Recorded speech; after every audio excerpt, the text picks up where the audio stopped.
Dear student, welcome to our channel Learning Zoology with AC. I am Dr. Aruna Chakravarti, Associate Professor of Zoology, Government Dungar College, Bikaner. Student, आज हम BSc part first के paper third cell biology के अंतर्गत electron transport system के बारे में बात करेंगे।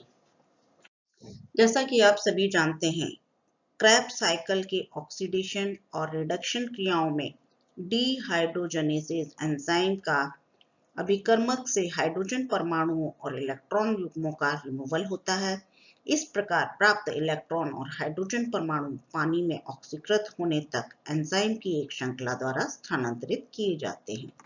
हाइड्रोजन परमाणु के एक एंजाइम से दूसरे में स्थानांतरण के समय काफी अधिक मात्रा में ऊर्जा रिमूवल होती है, जो एडीपी अणु पर उच्च ऊर्जा युक्त बंध बनाने में सक्षम होती है, जिससे अनेक एटीपी अणुओं का सिंथेसिस होता है।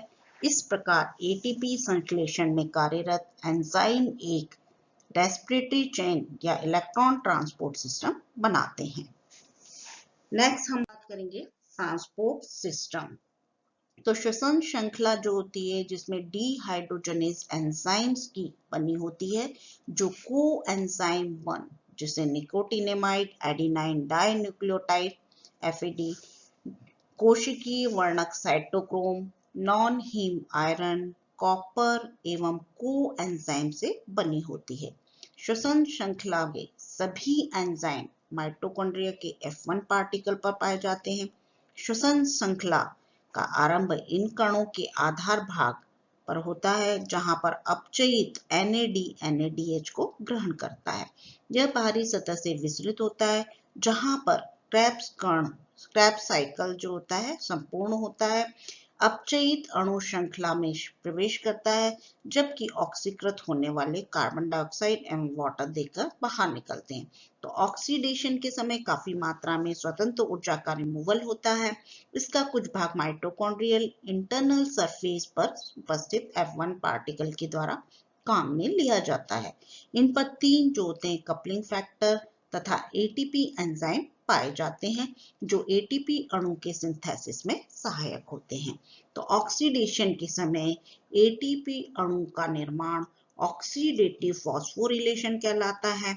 मिशेल नामक साइंटिस्ट के अनुसार 1968 में ऑक्सीडेटिव फॉस्फोरिलेशन हेतु एक केमियोस्मोटिक हाइपोथेसिस प्रस्तुत की, जिसे हम कहते हैं रसापरासरणीय परिकल्पना, कीमियोऑस्मैटिक हाइपोथेसिस। तो यह सर्वमान्यता प्राप्त है। इसके अनुसार इलेक्ट्रॉन ट्रांसपोर्ट जो होता है चैन एक विद्युत रासायनिक इलेक्ट्रोकेमिकल प्रोटॉन जो होते हैं कॉन्सेंट्रेशन ग्रेडियंट झिल्ली पर उत्पन्न करती है, जो एटीपी संश्लेषण हेतु बल प्रदान करता है। नेक्स्ट हम बात करेंगे कि इसके अनुसार क्या होता है। श्वसन श्रृंखला या इलेक्ट्रॉन ट्रांसपोर्ट सिस्टम के विभिन्न घटक आंतरिक माइटोकॉन्ड्रियल मेम्ब्रेन पर एक निश्चित रूप से क्रमबद्ध रहते हैं।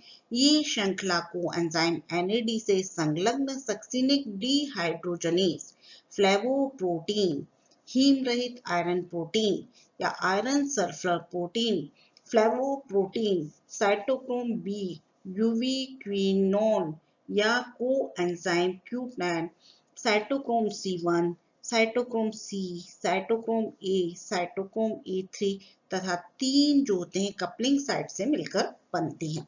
तो रेस्पिरेटरी चेन अपचयित को एंजाइम के ऑक्सीडेशन के समय एटीपी अणुओं का निर्माण करती है।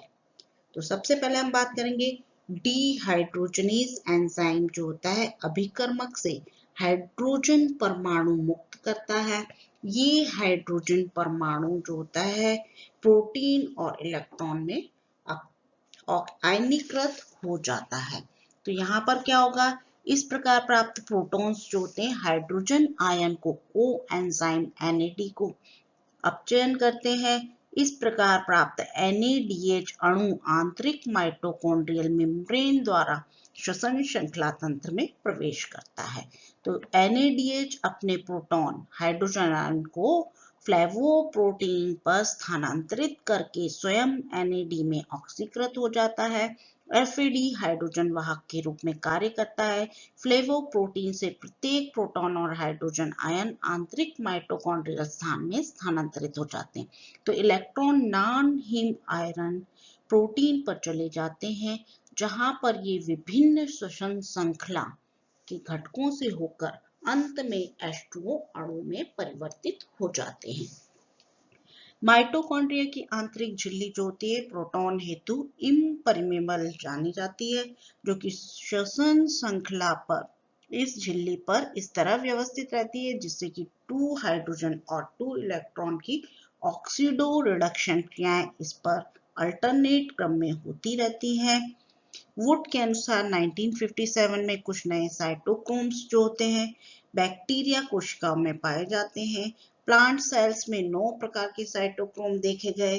गॉर्डर और बोनर ने 1960 में इनके अनुसार जो थे 23 विभिन्न प्रकार के साइटोक्रोम देखे गए और ये साइटोक्रोम A3 जो होता है एक ऑक्सीडेटिव एंजाइम होता है। नेक्स्ट हम बात करेंगे इलेक्ट्रॉन ट्रांसपोर्ट सिस्टम के दौरान FAD से प्राप्त इलेक्ट्रॉन जो होते हैं cytochrome B, C1, C3, A एवं A3 से बने साइटोक्रोम साइकिल में होकर गुजरते हैं। साइटोक्रोम ऑक्सीडेज A3 इन इलेक्ट्रॉन को ऑक्सीजन पर स्थानांतरित कर देता है, जो आयनीकृत होकर एक अस्थायी आयन बनाता है। इस प्रकार प्राप्त आयनीकृत ऑक्सीजन परमाणु तुरंत ही हाइड्रोजन आयनों के साथ क्रिया करके पानी का निर्माण करता है। तो कुछ वैज्ञानिक जो कि अम्ब्रोज, एंटी, इनके अनुसार अम्ब्रोज और एसटी जो थे इनके अनुसार 1970 में रॉबर्टीज, नवंसी और सीज जो थे इनके अनुसार 1970 के अनुसार इलेक्ट्रॉन साइटोक्रोम में प्रवेश करने से पूर्व कोएंजाइम यूनिक्विनॉन में प्रवेश करते हैं। यूनिक्विनॉन में प्रवेश करते हैं। तो नेक्स्ट हम बात करेंगे ऑक्सीडेटिव फॉस्फोरिलेशन। तो श्वसन श्रृंखला में उपस्थित साइटोक्रोम इलेक्ट्रॉन के वाहकों के रूप में कार्य करते हैं। इलेक्ट्रॉन अभिगमन तंत्र द्वारा प्राप्त ऊर्जा से ATP के निर्माण की क्रिया ऑक्सीकारी फॉस्फोरिलीकरण कहलाती है। इसमें ऑक्सीजन के साथ ADP का फॉस्फोरिलीकरण होता है। जब एक साइटोक्रोम से इलेक्ट्रॉन दूसरे साइटोक्रोम पर स्थानांतरित होते हैं तब काफी अधिक मात्रा में ऊर्जा निष्कासित होती है और ये ऊर्जा ADP के द्वारा ग्रहण कर ली जाती है, जो अकार्बनिक फॉस्फेट के साथ मिलकर ATP के अणु का निर्माण करता है। तो ADP जो होता है इनऑर्गेनिक फॉस्फेट और एनर्जी से मिलकर ATP का फॉर्मेशन करता है। इस प्रकार की क्रिया को हम ऑक्सीकारी फॉस्फोरिलीकरण कहते हैं। इसमें ऑक्सीकरण से प्राप्त ऊर्जा द्वारा ADP से इनऑर्गेनिक फॉस्फेट जुड़कर ATP बनाता है। NADH2 उपचयित NAD के प्रत्येक अणु से ऑक्सीजन द्वारा ऑक्सीकृत होने पर 3 अणु ATP का निर्माण होता है। इसमें ADP और इनऑर्गेनिक फॉस्फेट का युग्मन होता है। 3 ATP अणुओं में से एक का निर्माण हाइड्रोजन परमाणु के NADH2 से FAD पर स्थानांतरण के समय होता है। शेष 2 ATP का निर्माण इलेक्ट्रॉन के कोएंजाइम क्यूटेन से आणविक ऑक्सीजन के स्थानांतरण के समय होता है। इस प्रकार क्रेब्स साइकिल में सक्सिनिक एसिड के ऑक्सीडेशन से 3 के स्थान पर 2 अणु ATP की प्राप्ति होती है। एक अणु ATP सक्सिनिक एसिड और साइटोक्रोम C के बीच तथा दूसरा साइटोक्रोम C एवं ऑक्सीजन के बीच प्राप्त होता है। तो स्टूडेंट्स, आज हमने इलेक्ट्रॉन ट्रांसपोर्ट सिस्टम के बारे में बात की, ऑक्सीडेटिव फॉस्फोरिलेशन के बारे में बात की। नेक्स्ट क्लास में हम फैटी एसिड ऑक्सीडेशन के बारे में बात करेंगे। Thanks for watching.